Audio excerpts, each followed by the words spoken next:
committee is in Yukon, Oklahoma today to listen to working Americans about how to make life better for their families, neighbors, and communities. Members of the U.S. House Ways and Means Committee continuing their State of the American Economy tour.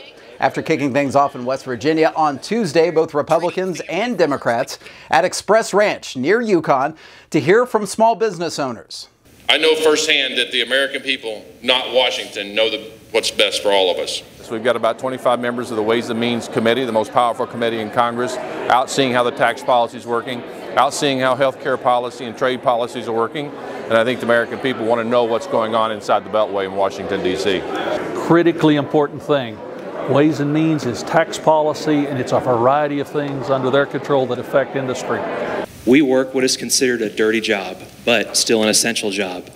Oklahoma leaders in ranching, farming, food processing, energy, and manufacturing all on hand. Businessmen and women expressing concerns over federal tax policies, environmental regulations, supply chain interruptions, and runaway inflation. I know from my position I was asked to talk about agriculture and what some of the concerns are that we're facing here in Oklahoma with drought.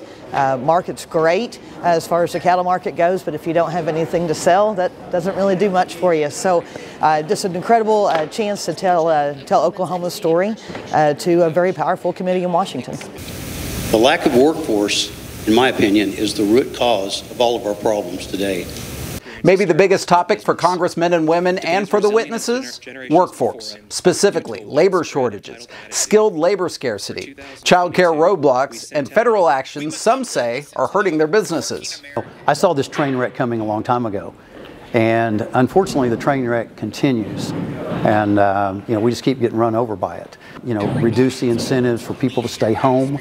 Let's get people back into the workforce. Workforce training and education is important and imperative. So I think that using our tax code to incentivize apprenticeship programs, workforce development programs are really important. And I think both Republicans and Democrats both agree that incentivizing work is important. I hope it's an opportunity for both Republicans and Democrats to put aside the red and the blue and just think about us being Americans and what's in the best interest of the American economy.